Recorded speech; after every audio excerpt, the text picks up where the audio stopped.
Mr. Misery? Just a question. I was looking at the inventory, and in here, like for example, the second one on the page was a '02 to 2000.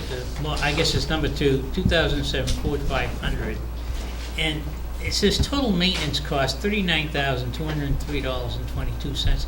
Is fuel included in that maintenance cost? No, what those figures are, I know it's a kind of scary figure when you look at it, but that's actually, when these vehicles are loaded in, that's actually the price of the vehicle plus the emergency equipment and the maintenance all added together.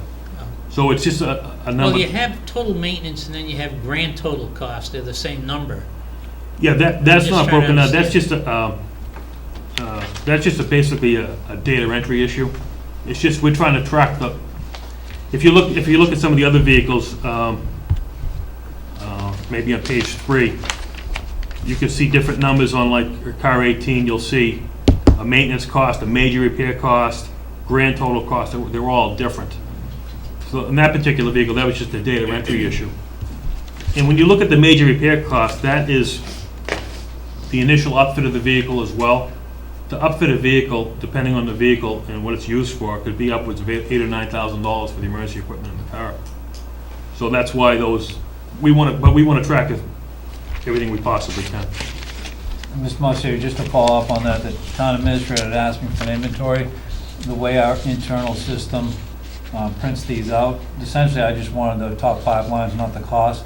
We have total cost broken down through our repair and maintenance system. This was more just an inventory. Like Tom said, this does not track, these were manual numbers put in by Tom when he originally had installed these into the computer. And the issue with that, Mr. Misery, once again, is you can see that's an '07 vehicle. This current system that we're on now didn't go into place till before this car was bought. So, in other words, that was imported from an old system. So the number was, that's why it's. Okay. Yes. So the options you lay out, the total dollar figure, does that include what it's going to cost to outfit each vehicle? That's the total cost? It's everything, Mr. Delaney. To even incorporate all emergency equipment, the lettering of the vehicle, the prisoner compartments. The vehicles now, they're actually, Ford Motor Company actually came up with a great idea. We used to have to paint the cars black and white and pay an extra fee for it. Now they're vinyl wrapped, so they're actually all one color, and they're just vinyl stickers to make it a black and white. So when you're done with the vehicle, you peel the stickers off, and you're actually going to get more money for a trade-in because it's all one color. So it's actually a pretty good idea. On page 3 of the proposal, essentially that the vehicle quotes are there, that the Explorer was $28,940, and then the additional $24,400 was for equipment.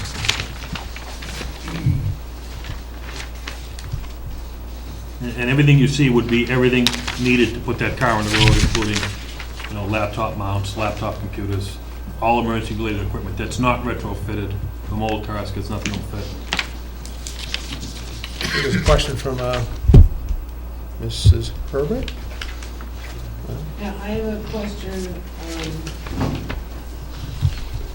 Mr. Romeo concerning the equipment. Yes. I noticed that both new vehicles will require the purchase of ruggedized replacement laptop computers. Yes. I guess I have 2 questions. What happens to the old vehicles? And what happens to the old ruggedized replacement laptop computers? To answer your first question was what happens to the old vehicles. The old vehicles are traded in. I actually have a document on all the vehicles that were traded in and the amounts that we get for them.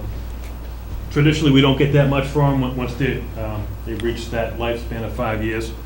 I can tell you that we got $1,600 for the last marked police car we just turned in. One of them that we turned in last year, we got $1,300 for, and had a major engine issue and anti-lock brake issue. So we don't get much for the cars at all. As far as the laptops are concerned, at the end of the 5 years, they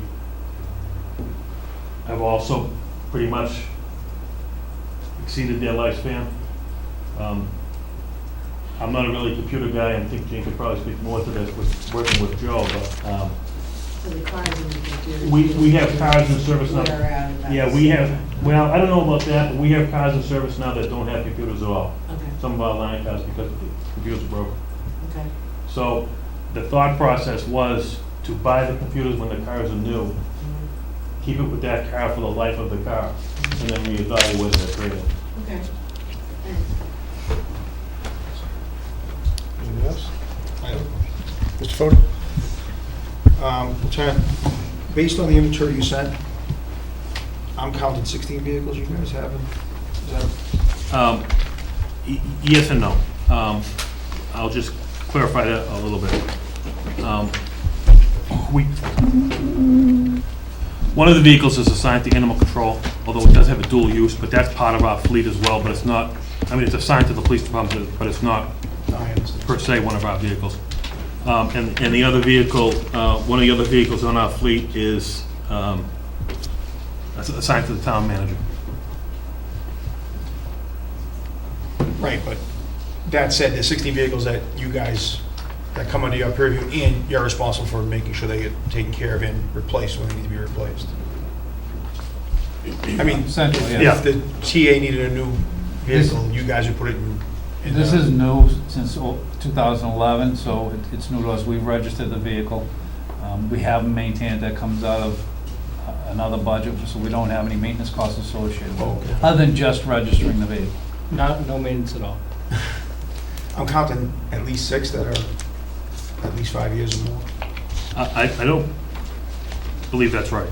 It's more. No, I think it should be less than that. Well, I'm counting the 2008s as 5 years because they Well, probably went into service in 2007. Yeah, I'm sorry, Mr. Foley. The Mr. unmonth, Fode, now I've known this guy for 40 years, that's the first time. So I ran for office, so you can call me Mr. Fode once. Joe, Thank you. You are correct about the vehicles, but some of those vehicles are unmarked vehicles, which have a much longer lifespan. Okay. And we wouldn't be asking for replacement for those until they just become unfixable.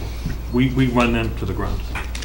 And the only reason I'm asking these questions, I just let you know, I mean, being in charge of I'm responsible for vehicles in my line of employment. I'm a huge advocate for being proactive as opposed to reactive, so I don't think it's unreasonable to be here, sitting here asking for 2 vehicles. I think the question is whether it's a Taurus or the Explorer, and monetarily $4,000 is a big deal. I do think you need to figure out which one's better fit for you guys. Explorer kind of, I don't know, just doesn't, for me anyway, growing up, you know, a cop car was never usually an SUV, but it's up to you guys. It's usually in the back seat, so you'd probably be more comfortable in the Explorer. We can test it out on the Patio ride home. wagon. But no, I think I think you're absolutely Explorer is a wonderful valid. thing to have in the Yeah, wintertime. yeah, absolutely. But I think it's, you being here is absolutely, and requesting these 2 vehicles is absolutely justified. Mr. Messeri? Joe, I think one of the things that's going on with these SUVs, they're really now crossovers, That's which means true. they're basically the standard sedan No, with a different body on it. It's not like before. where Right. The Explorer was a bigger vehicle and had a different purpose. I think as far as, what I've been hearing a little bit is the public's perception of things as far as having the SUV versus the sedan. The impression is that we're being a little bit extravagant. Correct. Because people are used to seeing SUVs as being more costly. And, so from a public perception standpoint, we need to educate them if we're going to be switching the fleet over to that type of a vehicle.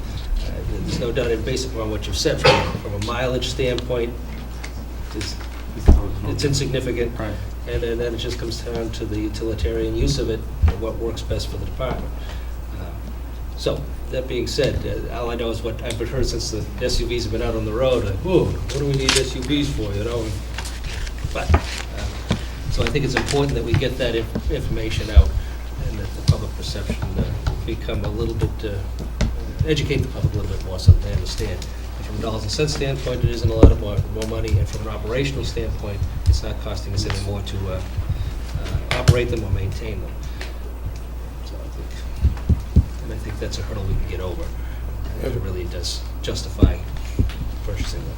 I have a question. On the inventory sheet, car 22, and I don't know when this odometer reading was taken, but it indicates 51,517. That's an error. Okay, because on the sheet we got tonight, at the Yeah, projected replacement. miles is 85,000, yeah. Okay. Yeah, that's an error. That car's, that, like I said. Which one's the error? No, On the inventory sheet? yeah, Okay. because that car is, like I said, is 5 years old, almost 6 years old. I have a concern about something you said earlier regarding the defibrillators that are being placed in trunks that are not. No, those will stay in the passenger compartment, but. No. Now, No. The additional equipment is then going in the trunk. So if it's a radar gun, whether it's the duty bag, Okay. that. so the the defibrillators are AEDs being maintained, climate controlled. They have to be, they won't work. Just one thing on that, we do have medical bags in the trunk, and it's more as a routine when I'm supposed to do a medical, to go around to the, because you can't grab it from where you're sitting, you have to go around the vehicle, go to the trunk. So it's more of a preference, but they have to have them inside the compartment when it's cold out. During the summertime, it's not an issue. Okay. It's a little bit easier to grab them both at the same time anyway. Okay, I misheard it then. Thank you. Just as I far might as have misspoke. decommissioning the ATVs, so they're gone now? Yes. Oh, okay, what do we do with them? Traded them in. Towards, We traded them in, actually, okay, you traded them in, but, and I know you have the limited usage, but when you use them, weren't they useful? I mean, you said they were, but even like at the 4th of July celebration when we had them, well, they were, Mr. O'Leary, they were useful. However, there was a time that they stood dormant for 6 or 8 months, and the mice got to the wiring harness on one of them, and it cost us like $700 to fix it. And then the second one developed the same issue. So it was, as I said, when they were new, they pest were. control would have been good. Yeah, well, Yeah, but They that's were- not even the issue with them. Yeah. I own many of them myself, and you can't let them sit around for even a month, because with this, the way the gas is now, and those carburetors, it clogs up, and Yeah. it's When we did expensive. need it, they wouldn't start. I tell you, and it's a lot of money to get them fixed. And There was a training component which we were unable to keep up with, Okay. and we have access to them We do? through NEMO. Okay. we still get them from other communities. And, okay, so we traded them towards something. You can use mine, I Thank you. We traded the last bid cycle, last cruiser purchase, we traded an 07 Ford, an 04 Ford, the 98 Freightliner, and the 2 ATVs. And one that's not listed on this is an 06 Crown Victoria. So we actually traded in 7 vehicles and put them all towards the new animal control pickup truck. On the inventory, how many are marked vehicles and how many are unmarked vehicles? We have 9 marked. That's including the animal control vehicle. And what are they, rotated? In Tradi- terms of usage? Well, or- traditionally what happens is when the cars are new, they're used the most. So when the car is brand new, those are the cars that are used the most. And then it trickles down, so the second year of that vehicle, it's used somewhat less. And then as it gets older and older, they just become, for lack of a better term, spare vehicles. They're still used on a regular basis, but just not as much. And then, as obviously as they're older, their maintenance out of service time becomes greater. So it's that old trickle-down effect. So the vehicles that we're replacing, I'm not gonna say not used that much, they're just not used as much as the new ones, which are out all the time because they're brand new. How many marked vehicles are on the road? Well, it depends on the shift. Okay. Yeah. On the average shift, is it 3? Mr. Briscoe? Greg, I sent you an email this morning asking for a spreadsheet on the capital items that we approved at town meeting last year, getting just an overview, of what we approved, what we budgeted for, and what we actually spent. So in your case, I believe we approved about $75,000 last year, 70, I believe it's maybe close to 70. $80,000. Did you spend all of it? Did we ended up borrowing and spending all the 80 for the 2 vehicles you spent? Do you guys have those numbers? I don't, off the top of my head, I think This we is were it, close. this is it? I think we were under. You were under, okay. We were under. But it doesn't have to be, because that wasn't capital. So what we've done is we've assembled a list of capital. You're asking the one question. We have 100 other answers, but not the answer to the question that you're asking. We apologize. Because that was incorporated into their It operating was budget? included within their budget. This is a summary of capital items.